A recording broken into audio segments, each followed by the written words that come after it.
Bienvenidos a esta edición especial con motivo de la conmemoración del Día Mundial del VIH, en donde nos unimos a las múltiples organizaciones alrededor del mundo que buscan crear conciencia sobre esta condición. Mi nombre es Bruni Torres. Como parte de nuestra iniciativa VIH Actualízate, rendimos homenaje a la trayectoria y aportes de la Asociación de Médicos Tratantes del VIH en Puerto Rico, destacando su impacto en la salud pública y en la vida de miles de ciudadanos a lo largo de muchos años. Bueno, amigos, me place presentarles a nuestra invitada, la doctora Lizeth Santiago Colón. Ella es médico de familia y especialista en VIH aquí en la isla. Ha sido pionera de la Asociación de Médicos Tratantes del VIH en Puerto Rico y se ha dedicado a la educación, a la prevención de esta condición y a romper estigmas asociados al virus. También ha sido la fundadora de Hope Clinical Research, así que le damos la bienvenida a doctora Lizeth Santiago Colón. Gracias por estar con nosotros. No, gracias, porque mientras ustedes mantengan vivo el tema, nosotros seguimos educando a este pueblo. Así es, ya la historia del VIH data desde los inicios de los años 80. De los 80, en los primeros, casi todo fue, ¿verdad?, basado en los síntomas que presentaban, hubo como una alerta, y en 1981 es como que realmente se empieza a diagnosticar. ¿Y cómo llegó la doctora Lizeth Santiago a trabajar con el VIH? La doctora Santiago ha sido bien afortunada. Cuando yo estaba haciendo mi especialidad en VIH, era en el 1989, cuando estaba completamente, ¿verdad?, la epidemia de SIDA, porque ahora decimos VIH, en aquella época decíamos SIDA, y tuvo la fortuna de entrar a esta habitación y ver algo tan espectacular, ¿verdad? Ver un paciente acostado en su cama y alguien al lado de su esposa acariciándolo, y el estigma que había en el mismo hospital de que estos pacientes no se tocaban. Cuando yo entré a esa habitación, lo que descubrí era que, ¿verdad?, me enamoré de ellos, me enamoré. Era una época que usted menciona estigma, había miedo, sí, había mucho prejuicio, había mucho desconocimiento. Se pensaba que si uno se le acercaba a un paciente VIH, pues uno iba a contagiarse con la enfermedad. Y usted, aún así, lo enfrentó. Sí, yo creo que por eso, yo creo que yo estaba destinada hasta a esto, porque tan pronto yo, como te digo, entré a esa habitación, lo que yo descubrí fue realmente mucho amor, mucha pasión, y no vi una persona con SIDA, vi un ser humano que necesitaba del apoyo de nosotros. Y pues de ahí en adelante, cada vez que llegaba un paciente al hospital, yo estaba hacia mi residencia en Manatí, en medicina de familia, cada vez que llegaba alguien siempre me llamaban a mí porque sabían que yo pues estaba presta a ayudarlos. ¿Y cómo estaba el sistema de salud en aquel momento, doctora, en términos de cómo funcionaba la comunidad médica y cómo el componente multidisciplinario o interdisciplinario que conocemos hoy, que tienen que tratar estos pacientes, en aquella época era muy diferente, ¿verdad? No existía. Simplemente no existía. Cuando yo entré no había siquiera medicamentos. O sea, mi primer paciente recibió una donación de un medicamento que se llamaba ZT de alguien que había fallecido, pero no había clínicas en Puerto Rico. Fue al año, ¿verdad?, que se crearon las clínicas de inmunología donde empezaron a tratarse. Pero había mucho miedo, o sea, había mucho miedo en todo el mundo. Yo tuve la fortuna de tener un equipo de enfermeras y ciertos médicos que nos dedicamos a atender los pacientes. De ahí es que surge, ¿cuándo es que surge la Asociación de Médicos Tratantes del VIH? Pues yo, cuando salgo de mi residencia, tuve la fortuna de empezar a trabajar con una de las clínicas que había en Puerto Rico del municipio de San Juan, y teníamos todos los médicos. La clínica era específicamente para personas con, ¿verdad?, que tuviesen el diagnóstico, y nosotros nos sentíamos frustrados, los médicos, porque fuera de nosotros teníamos que viajar fuera para educarnos, y decidimos entonces unirnos para crear esta asociación que se dedicaba también a la educación de los otros proveedores, ¿verdad?, de Puerto Rico, que no tenían la fortuna de seguirse viajando para educarse. ¿Esa organización todavía funciona? Seguimos. Ha tenido durante todas estas décadas grandes aportaciones. Entre estas aportaciones, ¿cuáles podría mencionar? Yo creo que la mayor aportación es poder haber educado a los médicos, ¿verdad?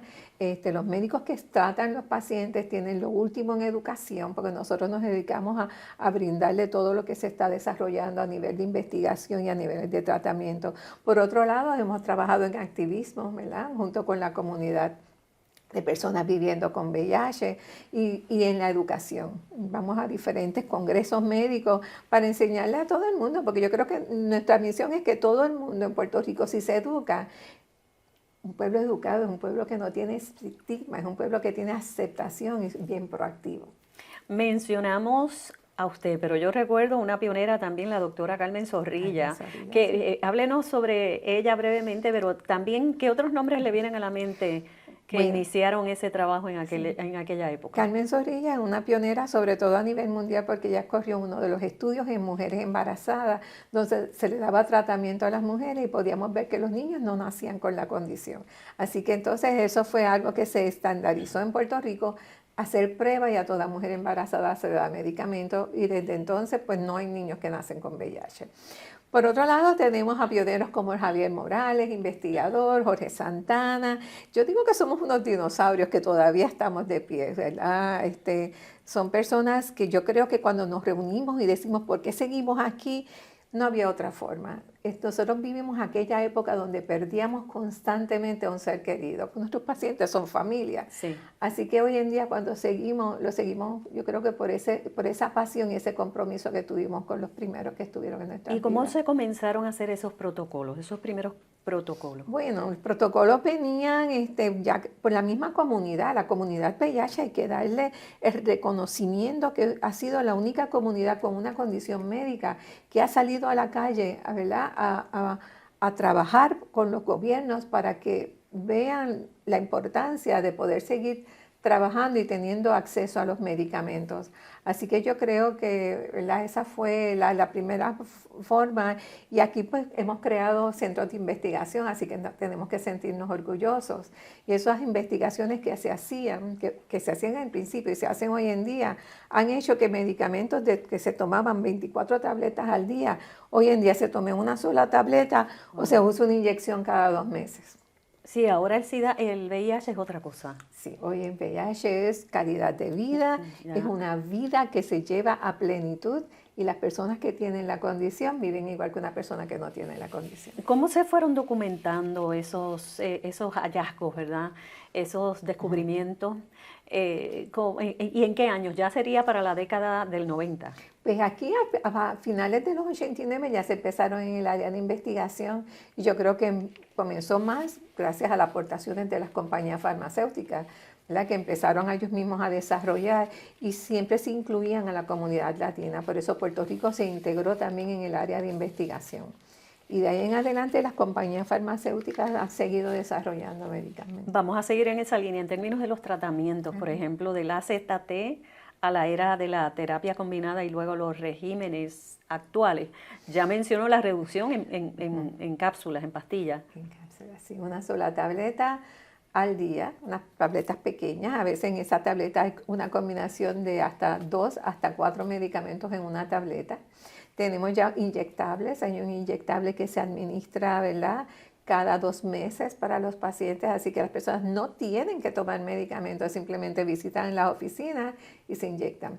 Y yo en el área de investigación estoy haciendo medicamentos, se están trabajando investigación de medicamentos de una vez en semana, una tableta una vez a la semana. O sea que la idea de por qué seguimos cambiando es porque menos efectos secundarios. Y yo siempre creo que cuando uno no tiene que acordarse todos los días de la condición que uno tiene, uno como que se libera en esa sensación, ¿verdad? Porque dentro de todo el paciente, aunque es una persona que ha tomado la decisión de estar bien, pues dentro de eso es un sacrificio, ¿verdad?, sutil de todos los días, saber que tiene. ¿Cuáles considera usted que han sido esos hallazgos o esos avances, esas aportaciones que hizo usted particularmente en su carrera con respecto al VIH? No haberme quitado. Esa yo creo que es mi mayor aportación. Mi mayor aportación es reconocer sobre todo a cada uno de mis pacientes. Cuando había un estigma y se hablaba mucho que las personas buscaban sus condiciones y todo, todos los que se sientan frente a mí en el escritorio son personas divinas, son personas que han aportado a que yo sea quien soy, no solamente como profesional médico, sino como ser humano. Así que mi mayor aportación es esa, reconocerlos. ¿Tiene alguna anécdota en particular con algún paciente? Muy bien, sí, tenemos cuántas horas para hablar o cuántos meses. No mucho, No, pero mi vida ha sido completamente alegre. Yo siempre digo que mis pacientes son mis héroes y son mis maestros. Ellos me han enseñado.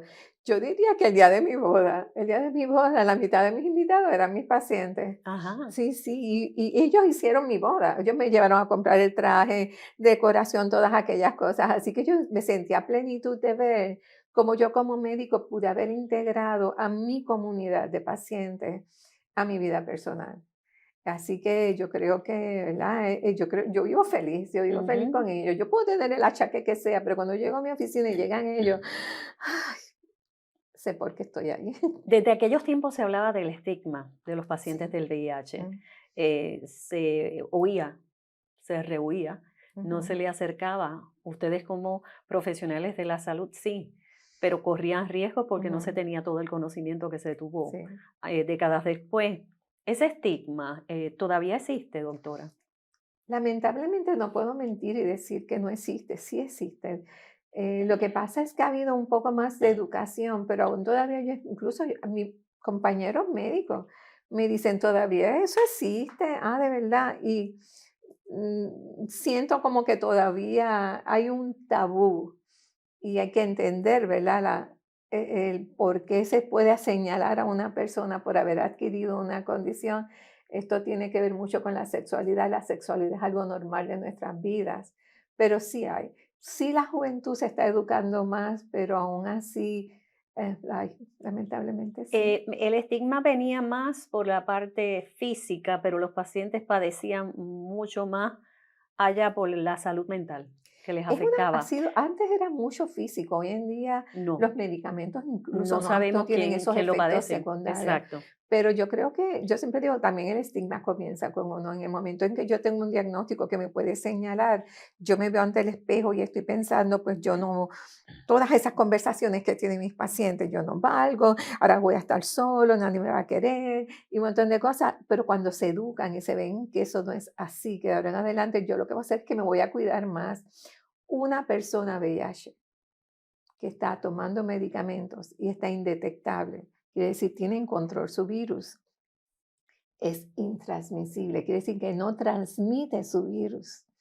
Así que yo puedo tener una vida sexual completamente bien. Las mujeres embarazadas pueden tener sus bebés y sus bebés van a salir negativos porque ya están indetectables, no le pasan el virus, pero nos tenemos que educar. Sí, ya se ve como una enfermedad como el asma Es correcto, crónica, sí, con como la diabetes, que es diabetes, crónica, pero entonces el sí, VIH es crónico. es crónico, es una condición crónica que se controla con En medicamentos. términos del acompañamiento emocional, familiar y social, en Ujú. esa línea del estigma, ¿cuáles son las vivencias que usted ha tenido experimentando, verdad, durante toda su trayectoria con estos pacientes?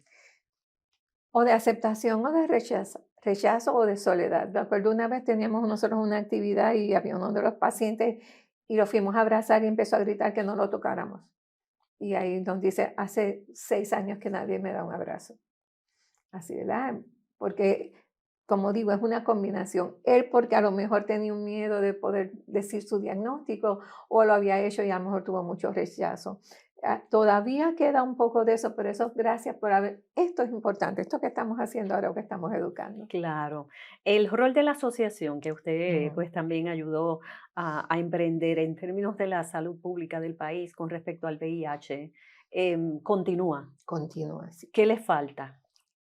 Seguir tener mucha más exposición y sobre todo a lo mejor tener mucho apoyo de la comunidad médica.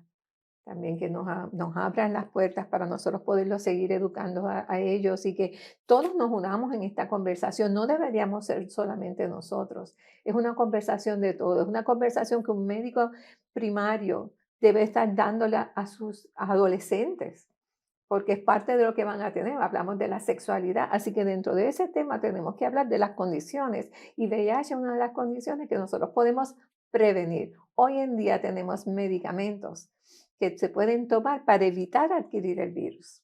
O sea que tanto pacientes como médicos que trabajan con este tema, Ujú. el desafío mayor, ¿usted entiende que sigue siendo la falta de educación? Es la falta de educación. O sea, decirle a alguien, darle un medicamento a alguien, pero darle un medicamento a alguien que no tiene no está enfermo, sí, porque tú puedes evitar adquirir, ¿verdad? Pero antes de eso también educación, porque no podemos hablar de educación sexual, tenemos que ser abiertos en todos estos temas. Sobre el futuro del manejo del VIH, Mm. pero ahorita le pregunté qué falta. esta, pero no me la Ajá. contestó Ah, en particular ajá. hacia el futuro en Puerto Rico. ¿Cómo lo Ok, ve? hacia el futuro en Puerto Rico. Yo creo que nosotros aquí tenemos una estructura buena a nivel del Departamento de Salud y sobre todo en este último año hemos visto ese apoyo, anuncios por todos lados, educación, posiblemente más apertura dentro de lo que sería en las escuelas, ¿verdad? Que podamos tener conversaciones sanas sobre, ¿verdad? Temas como la sexualidad que mencioné anteriormente. Nosotros a nivel de medicamentos no tenemos límites. En Puerto Rico tenemos tanto fondos estatales como federales y las compañías farmacéuticas, perdón, los planes médicos también tienen todos los medicamentos. Así que una persona es diagnóstico, pero la prevención estamos bien lejos. Doctora, entonces, en términos económicos, ¿están aliviados los pacientes de VIH porque están cubiertos por fondos federales que les Sí. suministran estos medicamentos que en un momento dado eran Ujú. costosísimos? Costos, y siguen siendo costosísimos. O sea, ¿Sí? una terapia en VIH, por ejemplo, los medicamentos que son inyectables puede ser de 20,000 a 30,000 dólares, dependiendo si el paciente está, ¿verdad? No tiene ningún tipo de resistencia. Pero cuando hablamos ahorita de lo que es prevención, esa parte, esos medicamentos que se dan para evitarlo, eso no lo cubren los planes médicos. Hay mucha limitación ahí. Y es una forma, ¿verdad? De nosotros si somos diabéticos, nos dan unos medicamentos para ayudarnos a controlar el azúcar antes de que tengamos que usar insulina. Pues también tenemos que ver cómo nosotros podemos, ¿verdad? Implementar que se puedan adquirir esos medicamentos para las personas evitarlo. Entre esos retos, ahorita, antes de comenzar Mm, nosotras a tener esta conversación, ujú, me habló sobre, obviamente, los profesionales que en aquel momento de finales ujú. de los 80, principios de los 90, comenzaron ustedes jóvenes a trabajar Ok. con este tema. Pero hay jóvenes que estén estudiando medicina, que estén interesados en seguir trabajando y aportando para el VIH. Nos pasa lo mismo que está ocurriendo con todas las diferentes especialidades en Puerto Rico. Hay una limitación, ¿verdad? VIH se hace más por corazón que por la parte económica, porque la mayor parte de los servicios se ofrecen a nivel de las agencias que tiene el gobierno y la paga no es la mejor. Así que muchos deciden a lo mejor buscar otras alternativas. Y ahí sí, tenemos recientemente en la última convención, yo vi gente nueva, gente joven, pero lamentablemente no se quedan con nosotros. Ajá, en este momento, ¿tiene esa Ujú. experiencia de que No, no tenemos no hay tanto, mucho es interés? difícil conseguir personas que trabajen con nuestras En agencias. los 80 y en los 90 no era así. En los 80 era peor, nadie quería trabajar con los pacientes, era bien poquito, pero lo que pasa es que como ahora ya es una condición que se sabe que no se puede transmitir tocando a un paciente, pues ya esa amplitud de pensamiento ha cambiado. Doctora, el significado de la palabra indetectable, intransmisible, Ok. Ujú. desde la perspectiva suya, ¿cómo la puede definir? Es bien sencillo, es una persona que está tomando medicamentos, controla el virus que está circulando en su cuerpo. La forma de yo transmitir mi virus a otra persona es por exposición de mi sangre que tiene virus presente. Cuando yo suprimo ese virus, así que la exposición que pueda yo tener con otra persona, no hay virus que se pueda transmitir. Por eso es que indetectable es no tenemos virus en la sangre, está controlado, yo no lo voy a pasar a otra persona. Es decir, podemos tener actividades sexuales seguras, ¿verdad? Y podemos tener, como mencioné primero, podemos tener un bebé, que el bebé no vaya a adquirir el Pero antes se virus. hablaba de la protección, siempre tiene que haber la protección Siempre, en el paciente de sí. VIH, Bueno, ¿verdad? seguimos hablando de lo que es la protección porque todos los estudios que se realizaron a nivel mundial y fueron estudios por muchos años, se incluía la protección, el uso de profiláctico. Pero sí sabemos que no se utiliza en muchas ocasiones, incluso aquellas personas que no utilizaron esa protección, se vio que si estaban indetectables no transmitían su virus. Ujú. Mm, ¿Quiénes son los más, si acaso podemos utilizar la palabra vulnerable? No sé cómo usted lo podría ujú, definir. En el 2025, el ajá, perfil del paciente del ujú. 2025 es distinto al del paciente de los 80. Sí, al principio la incidencia en Puerto Rico era mayormente por personas que usaban o sea, drogas, que tenían un intercambio de jeringuillas. Hoy en día la incidencia mayor es en personas, hombres que tienen sexo con hombres. Pero ¿quién es vulnerable? Todo el mundo. Todo el mundo que tiene, ¿verdad? Una exposición sexual sin protegerse o sin saber cómo está su pareja. No sabes, si yo tengo una pareja que es VIH y es positiva y está indetectable, pues entonces yo estoy protegida. Pero si yo estoy teniendo, ¿verdad?, sexo con una persona que desconozco, por eso es importante la prueba, hacerse la prueba. Las pruebas están disponibles completamente gratis, están a nivel de todas las agencias del gobierno y los planes médicos también la cubren. Saber mi seroestatus, saber si soy o no positivo, me puede salvar mi vida y también puedo salvar a otros. Doctora, volviendo al tema de la Sí. Asociación de Médicos Tratantes del VIH, ya me habló de cómo surgió la iniciativa, Ujú. nos mencionó algo de los retos de esta organización en sus inicios. Las figuras claves todavía se siguen manteniendo las mismas, se han añadido figuras claves en este proceso para aportar nuevas ideas a la organización. Sí, bueno, los retos que tuvimos al principio realmente también tuvo que ver por la parte de mantenernos en lo que se llama educación continua, tener conocimiento de cómo se trabaja el VIH. El VIH es algo que siempre cambia constantemente porque hay nuevos medicamentos, lo que era antes, y no solamente se trata de un virus, se trata ahora de un proceso que ocurre a nivel corporal. Así que toda esa parte de esa educación la asociación la provee porque nosotros tenemos nuestros congresos que tratamos de hacerlo de 2 a 3 veces al año. Traemos, conferenciantes de Estados Unidos, o sea que tenemos lo último de lo último, y también los médicos de Puerto Rico que se mantienen educándose. Así que esa educación es para todo el mundo y también la llevamos a otros médicos. Doctora, abundando un poquito más sobre las aportaciones de la organización que usted ayudó Mm. a desarrollar, la Asociación de Médicos Tratantes del VIH. Ya nos habló de cómo surgió, ¿verdad? Sí. Pero en términos de las aportaciones, ¿qué más podría abundar? Pues yo creo, había mencionado primero que uno de los enfoques era que pudiéramos todos los médicos que manejábamos a los pacientes en Puerto Rico reunirnos y podernos mantener al día en lo que era la educación, los medicamentos y los avances. Pero también nosotros teníamos la intención de poder educar a otras personas. Traíamos al personal de enfermería, psicólogos y todo para que pudiéramos trabajar en forma integral. VIH se trabaja en esa forma, en una forma integral, me habías mencionado, ¿verdad? Ujú. Y por otro lado, también hacernos visibles ante una comunidad médica y la comunidad en Puerto Rico de unos médicos que teníamos un mensaje diferente. Hacíamos prevención, hacíamos activismo, estábamos en los diferentes foros, en las diferentes organizaciones médicas como tal.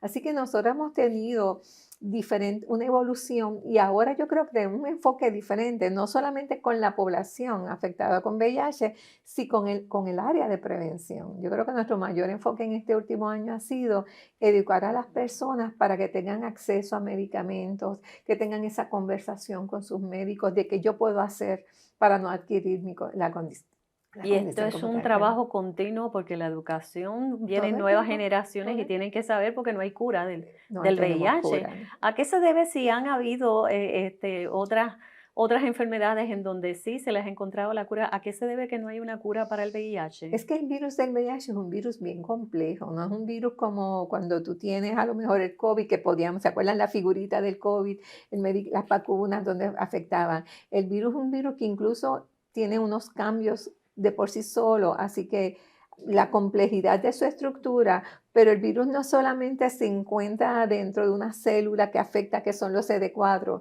tenemos unos santuarios que son unos reservorios donde el virus está. Y yo puedo controlar y estar indetectable porque evito que ese virus se siga multiplicando. Pero en esos santuarios en un virus, cuando yo dejo de usar medicamentos, sale de nuevo. La cura va a ocurrir el día que nosotros podamos borrar esos santuarios. Y es sumamente complejo. Pero ¿sabes qué? Hay unos avances bien grandes que se han dado en los últimos años. Así Sí. que Y yo me nosotros... imagino que la Asociación de Médicos Tratantes del VIH están locos porque aparezca la cura, ¿verdad? Sí, ya yo quiero aburrirme en mi casa, no tener que, ¿verdad?, ir a la oficina, sino recibir llamadas de mis pacientes para ver cómo estoy. Sí, ¿verdad? Siempre todo tiene un costo, a lo mejor no todo el mundo va a poder tener acceso, mayormente con los cambios que están ocurriendo con las políticas que hay, ¿verdad?, en Estados Unidos. Puerto Rico ha sido afortunado, tenemos fondos, pero a nivel mundial se ha recortado ese dinero grandemente y posiblemente en los últimos años, si eso no se arregla, volvamos a estar en la época de los 90. Usted ha sido enfática en la importancia de la educación. ¿Qué más podemos hacer? Pues yo creo que no solamente educarnos, sino llevar la información a todo el mundo. O sea, hablar con nuestros jóvenes, hay que empezar a educarnos desde pequeño, ¿verdad? La importancia de cuidar quién yo soy, de valorar quién yo soy. Eso conlleva estar también, ¿verdad? En un entorno bueno de salud, en un entorno bueno de salud física y mental. Así que Bien. esa parte mental es sumamente importante. Bueno, llegamos al cierre de esta edición especial de Be Health con motivo de la conmemoración del Día Mundial del VIH. Así que nos place haber tenido a la doctora Lisette Santiago Colón, que como mencionamos al inicio, médico de familia y especialista de VIH en la isla, pionera de la Asociación de Médicos Tratantes del VIH. Esperamos que continúe educando, que continúe ayudando a prevenir esta condición que tantas vidas se llevó en un momento dado. Qué bueno que hay un tratamiento, ¿verdad? Pero ojalá se consiga pronto la cura del VIH. Bueno, y recordamos a todas aquellas personas fallecidas por el SIDA y en donde queremos aportar a continuar promoviendo la prevención, como mencionó la doctora, la importancia de las pruebas de la detección, los tratamientos y la no discriminación hacia las personas VIH. Preservar la historia es honrar a quienes cambiaron el mundo de la salud en Puerto Rico. Muchísimas gracias, doctora. Gracias a ti. Bueno, y hasta aquí esta transmisión. Gracias por habernos acompañado. Mi nombre es Bruni Torres. Hasta la próxima. Be Health, tu conexión con la salud. Encuentra más información en behealthpr.com.